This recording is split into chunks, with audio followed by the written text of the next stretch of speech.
Good morning, everyone. My name is Scott Morris. I am the Director of Business Development for GTS Distribution. Really appreciate everybody taking the time to join us again for one of our webinar series here. Today, I am joined by Luke Otfinowski. He is the Director of U.S. Operations for Portal Games. Portal is a game publisher that is based in Poland. Many people have known them. They've been around for quite some time, and I'm sure we'll talk a little bit about that today. But the crux and the focus of what we're going to talk about today are two main games.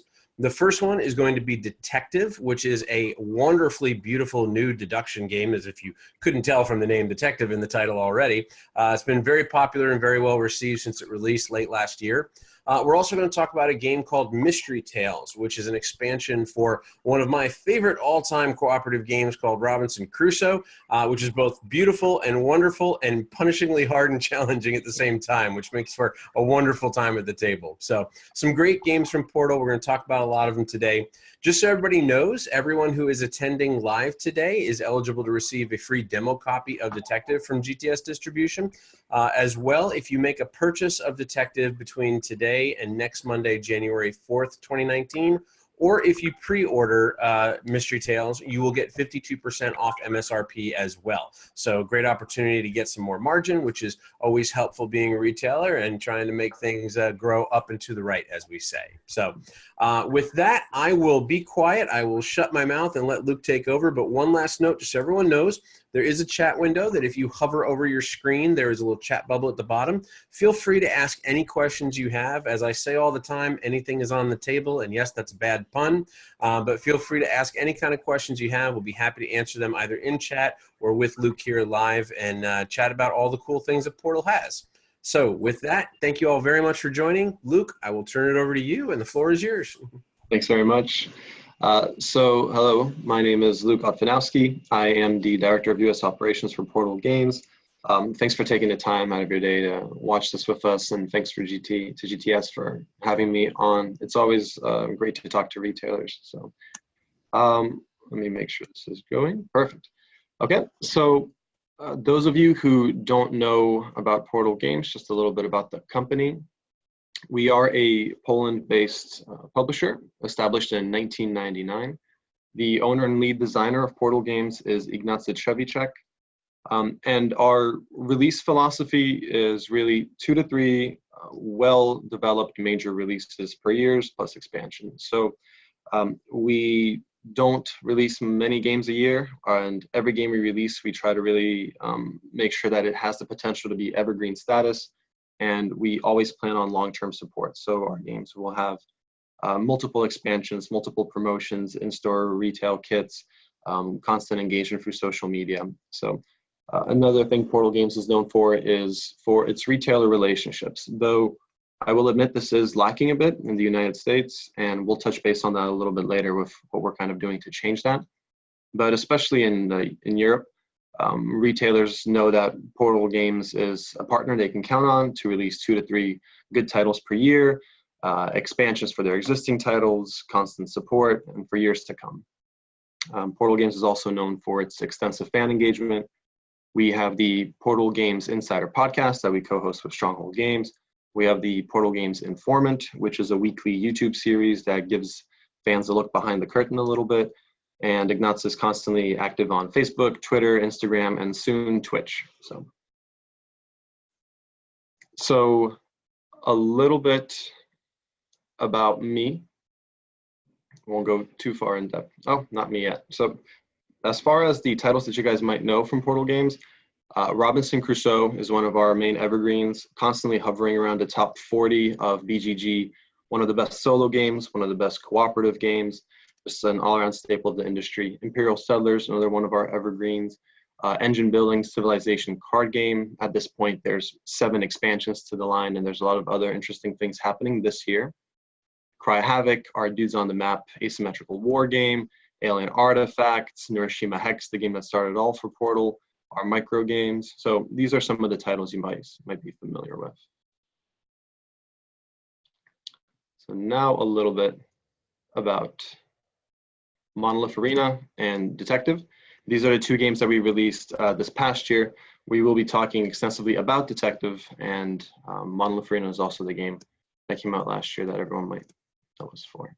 As you guys might have noticed, since we did start up in 1999, we do have our 20-year anniversary this year.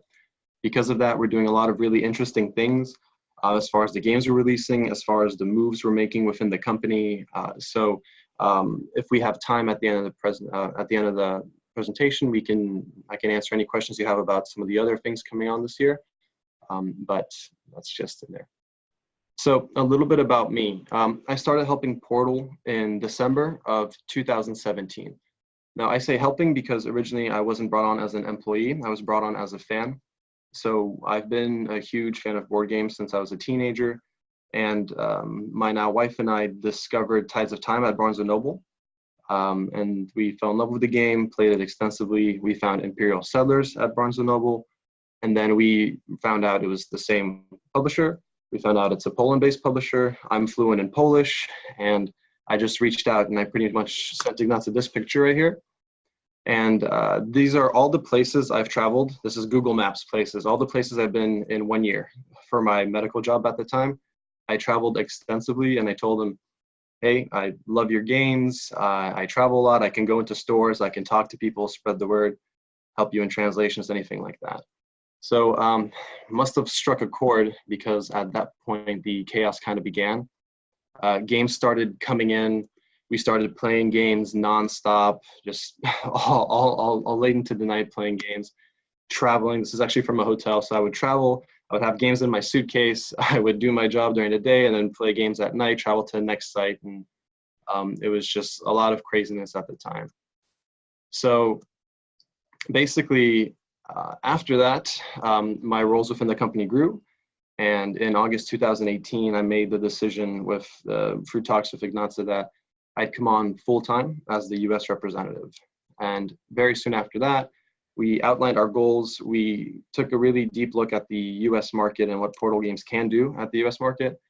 And so we, in January 2019, finalized steps to almost branch out from Portal Games. So now Portal Games is Portal Games HQ EU, but now also Portal Games US is almost developing into a separate branch of the Portal Games brand. Okay, so with that, we're hoping on building and expanding and further working on our retailer programs and retailer support, making sure that everyone has Dropbox files with continuous access to every single title we have, every single asset we have. We're launching portalgamesus.com, which is a US-based website for information, for membership, for retailers to just get access to and be able to log in and be much more involved with the information stream. There is my cell phone number. There's my email. You guys can take that information down. Open communication channels for everyone, all of our partners, newsletters, and more. We have a lot of things coming kind of in the works. It's a lot of stuff happening at once. So, and as of now, I'm the only person working at Portal Games US here in the States. So it's a lot of work, but we're doing our best. So please do reach out with any comments and suggestions on how we can improve. And just because we're able to do this transition now, I don't think it's often that retailers have access to a publisher who's just making this transition. So I'm definitely able to do a lot of things and take a lot of feedback and listen to things. So we've already done that with some of our street dates. We've listened to retailers say what days they prefer. So we actually shifted our street days from Wednesdays to Thursdays, because that was kind of the consensus, hearing that when retailers want to be able to receive product, all these different things. So definitely be sure to reach out and let me know what you would like to see from a publisher to increase the brick and mortar relationship. Okay. So let's get right into it and talk about Detective. So I'm not going to really talk much about gameplay. I'm not going to talk much about components. There's a lot of people out there who do that a lot better than me, Rodney included. So those of you who are not familiar with the game in depth, please do take your time to look at those videos and get a better understanding of it if you would like. I'll go over the highlights, and then we'll just get right into the selling points, how to pitch, and then responses to the criticism that you might hear about the game. So going into the highlights. Detective is a cooperative campaign game. It's 1 to 5 players, but that's a loose player count. There have been groups that have played it into the teens and just spent entire days as a team kind of working on cases, but 1 to 5 is the traditional kind of player count. 16 and up is what's on the box. Again, it's a loose range. It is a suggestive theme. It's murder, it's crime. And though there's no graphic images, there's some suggestive language. Criminals tend to use colorful language. So it's up to everyone's discretion about how young they want to involve players. 2 to 4 hours, again, somewhat loose. The game can take an hour, hour and a half with a group that's very focused, or it can take 6, 7, 8 hours with a group that really wants to dive into it and just take on the role. We've had a group play over a weekend, one case, just a massive group, I think 20 people out of vacation. They had a blast. So, and it's a $50 MSRP. It is a story-driven, deeply immersive experience. At its core, that's what Detective is intending to do. It's trying to be making sure that the rules don't get in the way and that it's all about the experience. So there's 5 cases in the game. Very simple, easy to learn. Rules really don't get in the way. There's only 3 main rules, and we'll talk about that as far as kind of sales pitches. You break the 4th wall in the game. That is a big part of the immersion. The game is a fictional story, but it is set in the real world. So the players will be using Google Maps to pinpoint locations. They'll be checking distances to cross-reference alibis, Wikipedia to fill in information about why a certain casing for a gun might be in a certain location. So it really does help with the immersion. And we do have a dedicated Antares website. So antaresdatabase.com, you can go on that website, log in, and that website does help a lot with the immersion. So MP3 files, surveillance videos, testimonies, questionings, police reports, all different things we can have on the website, in addition to a DNA fingerprint matching database. So all the things to kind of help in the immersion. Okay, so selling points and how to pitch. So if anyone is a crime drama fan, if they like CSI, if they like Blue Bloods, Monk, any of those genres, they will love this game. Through playing this game, you are part of the story rather than just watching it. You're participating and your decisions are going to change the outcome. So that is definitely one of the big things that play into the immersion factor of this game. But basically, we've heard from retailers that the box really does do a lot for just, it pulls people in because if they already have that connection to that genre, they see it on the shelf.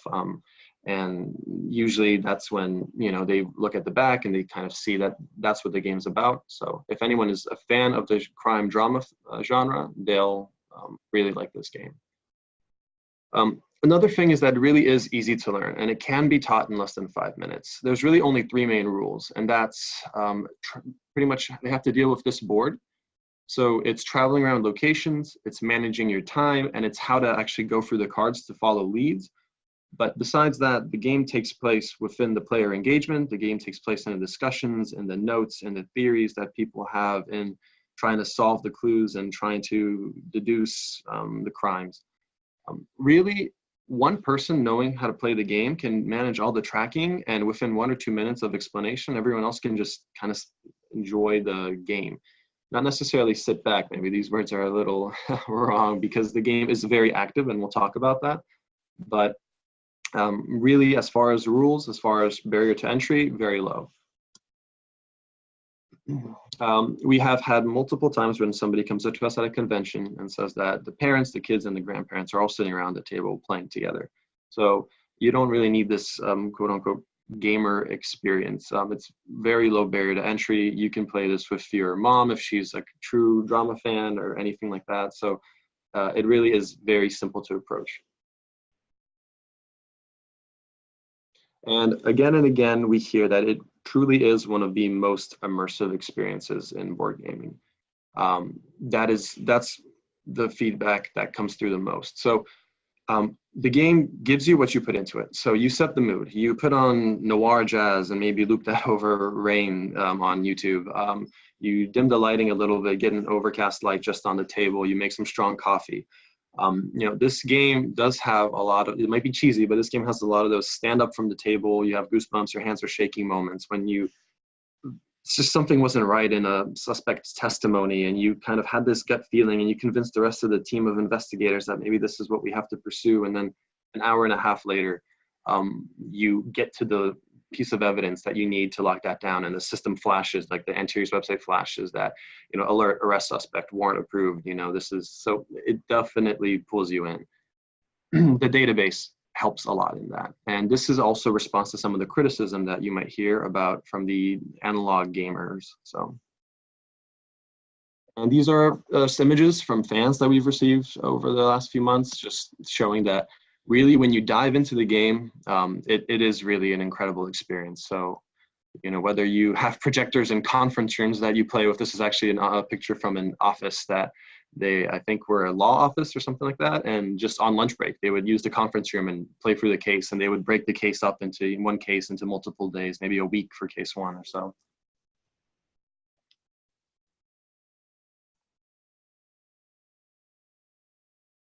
And the game is Real Detective approved. At this point, we've had multiple detectives, real detectives play. Actually, some were part of our play testing group and others just played the game when it came out. And they do say that it feels like you almost have to put in an overtime slip because it is that real of a feeling. And for selling points and pitches with our community, sometimes Board Game Geek tends to work really well because a lot of these gamers are going to go on BGG and just research the game a little bit. And the game's been climbing through the ranks. It is a long game, and it is a game that you have to gather groups together to play. So people will tend not to rate it until they finish it. So it's climbing through the ranks slowly, but it still is already at 358, thematic at the 50s. Here's the rating breakdown, 10s and 9s, a solid 8.3. And I just went, these are some comments just from January. I just went online to look up some recent 10s just from different regions of the world. And we've got some information from Germany, from Tennessee, and from Poland. And it really is this whole, pinboard, projector, a little bit of role playing, and it's just an awesome experience. And like she even mentions here about those goosebumps. So it might sound cheesy, but it's true. So, okay, so let's talk about some of the criticisms. So this game is not for everyone, and we will definitely be the first to say that because we don't want somebody to go into this thinking it's something it isn't. So it is a heavy game night experience. It is a game that requires a true investment of time and thought. It rewards that investment many times over, but still, if somebody is a gamer that tends to get anxious with long games, tends to not enjoy too much discourse, tends to be a little bit more of like fast-paced gamer, you'll know at this point that this game might not be for them and it's time to divert their attention to something else. But yeah, this game does require a lot of thought. It's not a hard game. It's not, the rules are simple, as we mentioned. It's not a complex game to understand, but you're taking notes. You're following 6, 7, 8, 9 different trails of information. There's names being thrown at you left and right. You have to parse your data, figuring out what's important, what's not. That image that we saw on the police report, he had a scar on his cheek. Could that, someone mentioned, a bar fight where somebody used a cigarette, and put it out on somebody's face.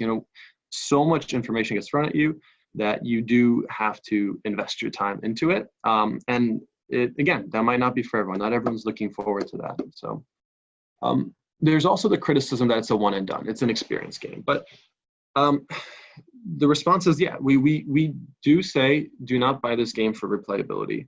If you lose a case, yes, you can replay it, but you're paying for the experience. So the price point you're paying is going to get you 20 to 30 to maybe 40 hours, depending on how you play, of experience out of the game. It's going to immerse you. It's going to give you feelings that you probably haven't had before from a board game. And you have all the components for the expansions and for some of the other news that we have coming later for this game. But we don't try to hide it and say that it's a game with replayability. I mean, you can, the game is non-destructive, so it can be replayed with different groups. And we've had many people play the case, the whole campaign all the way through, and then they go through it again because now they follow a different lead tree, and they might know the ending of each case, but now they can test different leads and see, you know, maybe test the other side of the story, because we're noticing that we thought people would play through the game and then they would go and read the cards. No, they like the experience, so they're going to play through again, and they're going down a different lead tree. So maybe now they're not going through physical evidence at the lab.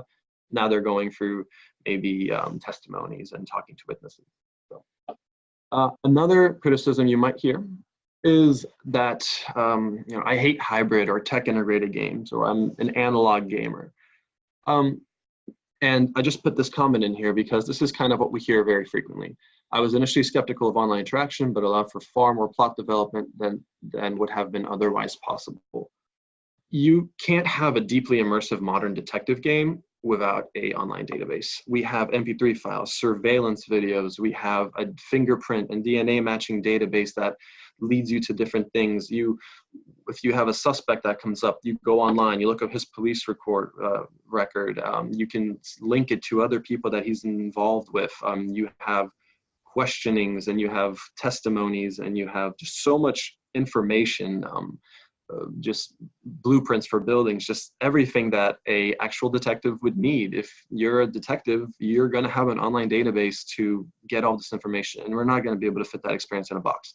So if you ever hear, what if the website goes down? Everything is, if the website ever goes down, which is not the plan, throw everything into a zip file, make it available through a table of contents method on a file, and then pretty much the website is available for download for anyone who wants it, pretty much, because all the files that are on it could be downloadable. So, and then one other piece of criticism that we have seen is the text-heavy wordiness of the game.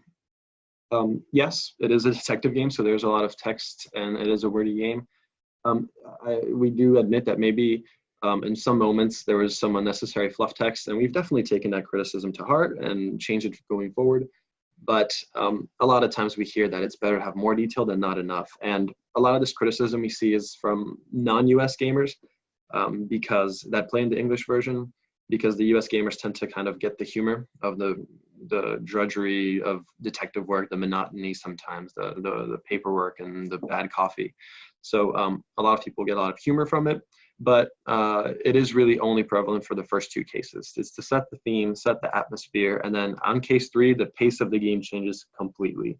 It gets much more quick, much more, the mechanics change for the game itself.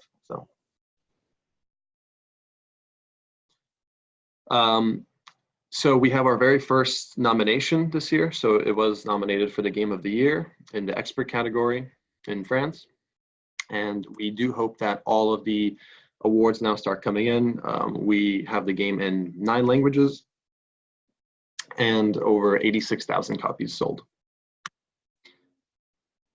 For retailers specifically, we have the demo kit. So this was something we heard feedback at Gen Con, and we went ahead and took that feedback and said, created this kit for retailers, because what we heard is we want people to demo the game. We want to have something in the store that customers can try, but we don't want to open up the game. And we wouldn't want anyone to open up the game because that's 1/5 of the content out of 5 cases if somebody plays case 1.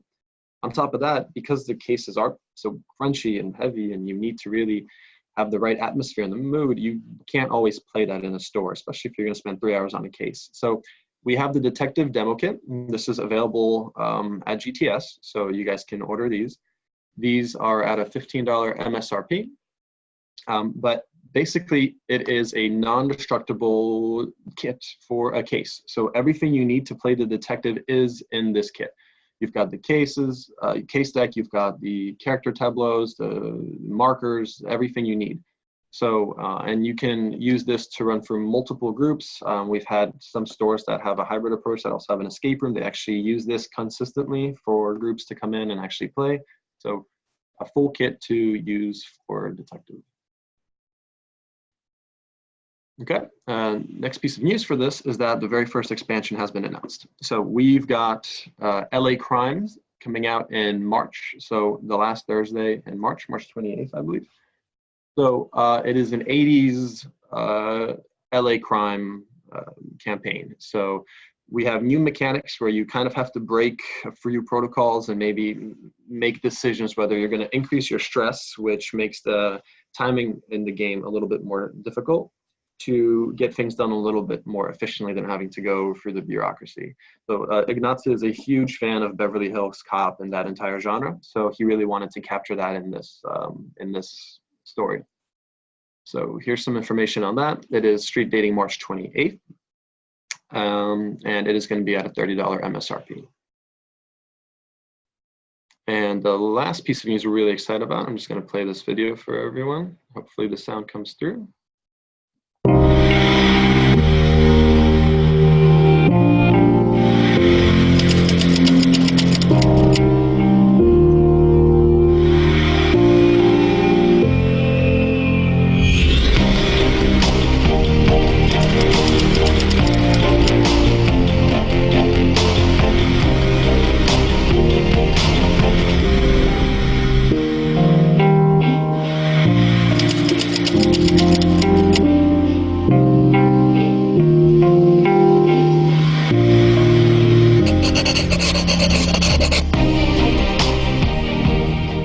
So we were finally at PortalCon this past weekend, but we are creating the Detective Signature Series, which is pretty much going to be a sandbox open for other game designers to play with, to use the detective engine to create their own stories, create their own cases, and standalone signature cases, long, meaty cases from your favorite designers. So the first two we have announced, Rob Davio and Mike Selinker. We hope to have their cases finalized throughout this year, and they'll be kicking off our signature series. So really excited about that, especially me, because I worked on the original Detective, and we hear all these great things about people having great experiences. So, and since I worked on the game, I can't play it. I'll never get that experience. So for these, I made a request that I'm not going to be involved in development, especially since it's almost all completely done and they don't need translations or anything like that. So. And okay, so next is Robinson Crusoe. So maybe we can stop here and see if there's any questions relating to Detective. Actually, Steve Buck made a great comment. His store does game rentals. I've heard of several several retailers who are doing this model where they have a game library that if people want to come into the store and sit down and play, they can obviously do that. But more so if they wanted to pick up a game and take it home with them without necessarily buying it, it's almost like Netflix for board games, take it home, be able to play it. He made a comment that this could be a game that would be really aligned to something like that, given the amount of playtime and the amount of dedication that you were talking about. I have played Detective both in a public setting at a convention and at my home, and it definitely offers two different experiences, I think, right? Because when you're at your home, you tend to kind of be a little more casual, a little more loose, and you can log into the database like you were talking about, and like do different things that you would do, and maybe in public you're trying to be maybe a little quieter sometimes or things like that. So it's a good point out that if you do have a retail store that has a rental program, that would be a really good game to fit in it. Yeah, we've had retailers do really creative things with this game. Especially, we've had many retailers just purchase one game and use it as an actual cash flow proposition because they can have groups come in and they have Detective month. So they'll do case 1 week 1, different groups on different days, put up a score at the end of the game for everyone to compete. Then week 2, week 3, and then at the end, the best investigative group would get some kind of store credit or some kind of gift card, prizes, things like that. So it's definitely a lot of creative things to be done with this. Dawn Studebaker, who is in Indianapolis at the Game Annex, has a great comment. She said, "We let them rent case 1, and that is to try it in hopes of buying it." So that makes perfect sense, which is really cool. Fort Wayne, I'm sorry, I said Indianapolis. You're going to hit me in the head later for that. Sorry. But yeah, no, and I actually personally and professionally, I can't stress enough how important I think that the demo kit that you put together is for the game.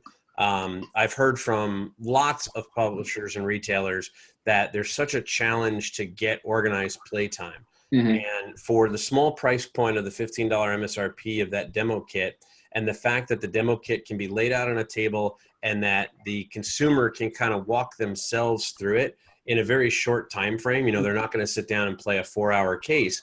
Yeah. It's something that is a great tool to a retailer where they don't have to teach a staff member, or they themselves don't have to know everything about the game. They have a tool now that they can put out, show off, get people's interests just optically walking by.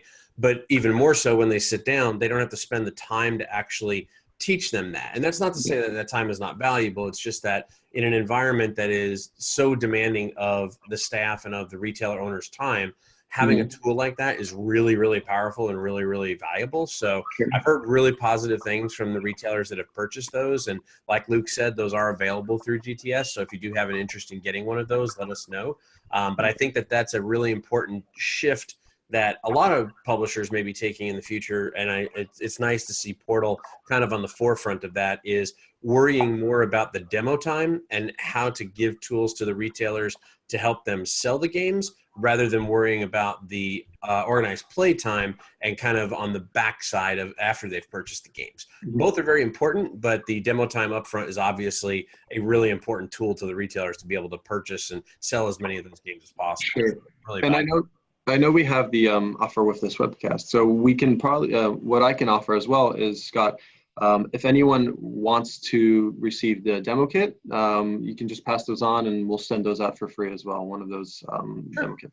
That's fine. Ashton Chapman had asked a question. Does anyone have experience just selling the demo kit, or does it just sit on demo shelves? For example, do I order 1 or do I order 4? I'm sure you probably have an answer to that, Luke, so I'll let you take that. Yeah, the demo kits are not intended to be for resale. They're intended to be as a tool to use for the retailers. So they do have a full case within them, but they don't have anything relating to the 5 cases of the game. So anyone who has a demo kit, then they'll have to actually purchase the base game itself, and then they'll pretty much have double components on a lot of other things. Very cool. That looks like all the questions coming in right now for Detective. If anyone does have any additional questions, feel free to pop them in the chat window. If you haven't been able to access the chat window, you just hover over the main screen or hit the Alt key on your keyboard. A little menu button or menu buttons will pop up at the bottom. Click the chat and just make sure you have to all panelists and attendees selected. That way it gets out to everybody. So with that, let's talk about learning to work together with Robinson Crusoe. Yeah, so Detective has been out now for a while, so we have a lot of information on that. We have feedback, we have all this cool stuff to share. Robinson Crusoe is still to be coming out, so this part of the presentation will be a little bit shorter. But hopefully we can give everyone a lot of information on this product. So Robinson Crusoe is one of our most popular games. It is one of the best games in the industry. I'm biased, but that's what we hear, so I'll parrot it. And Mystery Tales is a massive expansion. So it is a massive big box expansion to Robinson Crusoe. So it street dates on March 28th, same day as LA Crimes. Some key points, new characters, adventures, and events. It has a campaign within it. It is one of the bigger parts of the expansion, the campaign mode. And new ways to die, including going insane, because that seems to be the biggest joke about players who love Robinson. It's just there's so many different ways you think you're good on the weather, and then some animals come out of the jungle and ruin your day. So there's some self-sheet information for everyone right there. So within the game, like I said, it's a massive expansion. We have Voyage of the Beagle, we have a lot of other things for Robinson, but this is truly a kind of expansion that changes the base game through multiple different ways. And a campaign is one of the big parts of this. So we do have a 5-mission horror-themed campaign mode within the game. So it's a very challenging way to play. Even the most veteran players will struggle. They will most likely lose the campaign. They will need to restart it. They'll need to have a new approach. So it is a big chunk of the game, and is a very horror Cthulhu-esque type mechanism. And there's ways your characters will upgrade and change over time, and situations might occur that might really hinder your campaign for the rest of the game. And, you know, if you lose, you might have to go back and retry in a different path. So you see some more information on this is that there's captain logbooks, there's maps, there's charts, there's hundreds of narrative storybook passages that are numbered through various events that happen within the game, full campaign scenario book, setup changes, new components, so new map pieces, new tiles, new, it's a massive part of this expansion. And it's something that's going to take a lot of players and give them hours and hours and hours of entertainment. So after beyond the campaign,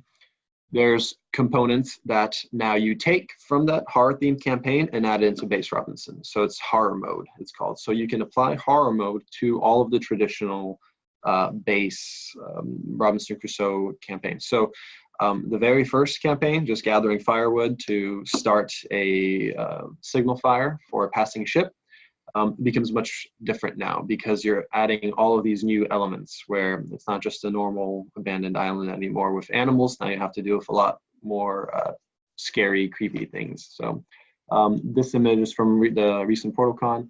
So we were able to tear open the early copy we got from the producer, and we were showing kind of off the components and some of the things that now players will be able to incorporate into their base game. So the components from the campaign follow the players into the base game and change all the scenarios. So in addition to that, we also have new scenarios included in this 2-play. So fans of Robinson Crusoe know and love having this game system. So all of these different campaign scenarios, all these different scenario sheets that they can utilize and just play different various difficulties. So not only are they going to be able to change the way they play all the base ones, now we also have a few new ones to increase their repertoire of different adventures they can kind of go on through this game system. And just over here, we have some of these components. So new tiles, new characters, and this Mystery Tales is themed in this kind of newspaper-esque olden style. So the campaign is Colonel Percy Fawcett came to this island through some things that he's looked into and has been obsessed with lately, and he's disappeared and he can't be found. So you are part of this rescue expedition team that follows to retrieve him of all different specialties. And as you go through the campaign, you start discovering some pretty interesting hunting things. So I don't want to spoil anything too much because I'm sure a lot of people actually want to play it. So that's actually all we have on the Mystery Tales. So it is street dating on Thursday. You will be able to bring it in to the store at the same time as LA Crimes. And I definitely am here to answer any questions you have on that. So I definitely want to say thank you, Luke, because this is probably one of the more detailed discussions we've had around the games, specifically around the selling points and the things that can help a retailer and their staff move more of the games. So I think you did a great job in terms of information that's available and valuable to the retailers, which is really good. There's no questions that have come through on chat, but just as a reminder for everyone, if you've attended live today, you will be able to get a free demo copy of Detective as well. And then in addition, if you purchase Detective or if you pre-order Robinson Crusoe Mystery Tales between now and February 4th, next Monday, you'll also be eligible for 52% off MSRP. So great opportunity to get some more margin, which I don't know anyone that shakes a stick at, which is really good. It doesn't look like there are any additional questions. So unless anyone does pop up with anything, I think the last question is, Luke, I think you showed it a little earlier. If you don't mind sharing again real quickly, what's the best way for retailers to get a hold of you if they want to ask you any additional questions? Sure. So retailers can email me. My email is luke@portalgames.pl. We are shifting things around and trying to make things a little bit more friendly for the US side. So part of this is a revamping. We're going through and revamping all of our sell sheets right now. So everything is going to be, our sell sheets from Portal Games in the past were all in metric and things like that. So we want to make things a little bit easier, not have a long distance phone number for everyone to call when they want to get in touch with somebody. So My information is right here. So this is my cell phone number and my email. Will be Everyone can go to portalgamesus.com right now. The website's not live, but they can put in their email just to get notice when it does go live. Otherwise, just reach out to me, shoot me an email. I'll be able to add everyone onto the retailer-specific newsletter that will be going out starting in February. So those are the best ways to get a hold of me. But really, I do want to stress that we are in a time right now. I think it'll be easier for everyone if we know what to do during this transition now. So we know what retailers want from us. We know what policies they like. We know what they kind of want to see from a publisher doing this now, as opposed to us doing something we think is good, and then we hear feedback later, and then we have to go work backwards and change things. So I can't stress enough, please reach out to me and let me know what you want to see from a retailer to build this relationship. Because like I mentioned, in Europe especially, Portal Games is a partner of retailers. You know, they are selling our products, and they need to know that this company is there for them. So if they need certain information, if they need certain promos, if they need certain social media boostings, if they say, you know, this is the feedback on this product, or this is what we want on this one. We don't really see that in the US. A lot of that is because of there's so many more publishers and so many more games coming out here, but we still would like to try to cultivate that more and just really stress the message that Portal Games is here for the retailers, and we do want to have a good relationship with distribution, and through distribution to retail, and retailer to know that they can also count on Portal Games. So. I've known Ignacy for quite some time, and I can tell you he's very, very passionate about brick and mortar stores. So it's very, very good. He's owned multiple, so I mean, so he knows they're a backbone. So there were a couple more questions came in. Derek Furman had asked, would you consider adding the detective expansion to the extra discount offer? At this time, Derek, it's only for the main detective game and for the pre-order for Robinson Crusoe. We have to do a few things in our system to obviously help support that, so we can't really make changes like that on the fly. But obviously, Portal has been in business for 20 years, and they're probably not going anywhere in the short term. So happy to have them back on and have Detectives expansion be part of that discussion as well. We can talk a little bit more about that in a future webinar and possibly offer that as a discount as well. And then Steve Bucket asked a question, how will our reps know we've been a part of the webinar? Do we order the items and place a note in the comment box? Jessica Kalansky, who is actually our sales director for GTS, is on the phone here. She may be able to answer that question or add color to it if she wants to over what I'm going to say. But what I can tell you is that what we do internally is at the end of the webinars, we will take the information as to everyone that registered for the webinar and attended. We'll provide that to the GTS sales reps, and it's their responsibility to contact you and help get everything set up for both discounts on the games you want to order and pre-order, and also getting your free demo copy as well. But if you are familiar more with ordering online, Jessica, I don't know if there's anything you want to add to that as to if a retailer wants to order online, how they can make sure that the right things are done, that they'll get the discounts on that. No, I think you explained it really well. The sales rep, I apologize, that's my dog. She has something to say too. The sales rep get the list within 24 hours of this. It just depends on how quickly we get the reporting back from the webinar system. And they know exactly who's been on this and who hasn't. They're supposed to be contacting you, so if they're not, please reach out directly to me. Cool. Awesome. Derek Furman did ask, Luke, providing us with pre-made social media graphics like Facebook event headers or Facebook banners would be very helpful as well. So I think you had mentioned earlier that you do that. I think you guys have like a Dropbox that is accessible. So we've had a Dropbox, and it's been a little messy, and you know the folder names are in Polish and people get confused. So I'm working, I'm trying to learn QuickBooks. I'm trying to do marketing, design the website. So I'm doing a lot of stuff right now, but the Dropbox folder is almost done. That'll be, the link to that will be one of the first, and continuously in every retailer newsletter, and I'll be sharing that online, on social media, on all the different sites. So it's going to be for every title and every line. So the Robinson Crusoe line, you go in there, you have banners, you have ads, you have the videos that we have produced in Poland, rule books, sell sheets, everything. So we want to make sure that everything you need is easily accessible, because no one wants to waste time looking for all this information. You just need it. So we want to make sure you know where it is, and you can just click it, there it is, easy to get to. So definitely, and if there's ever things missing from there, or if there's ever things you want. So for example, I'm thinking, maybe shelf talkers or some display boards, things like that. So we're really just in a phase of growing and expanding and changing all this and trying to think of things we can do to provide for retailers. So. Awesome. Excellent. That looks like all the questions that have come through. So definitely want to take a second. Thank you, Luke, for sharing this information. Portal's one of our best partners. They're one of my personal favorite publishers. As many people know and follow me, Imperial Settlers is one of my top 5 games of all time, and absolutely love it, and dedicate myself to getting as much of the expansions that you guys put out, if not everything. So really do appreciate you taking the time to come and talk to us about everything. We'll have to try and get Ignacy on here next time he's in the United States, possibly, and that way it's not so much of a time difference between here and Poland and everything, but definitely give it our best. So yeah, maybe we'll do a shared webinar one day when he's right next to me and we can compare accents. So. That would be fun. That'd be fun. And for all the retailers, thank you very much for joining us. I know it's always hard to take time out of the day, and I know there's never really a perfect time. If you missed any of the information that Luke shared, we will be recording this and placing it up on YouTube later today.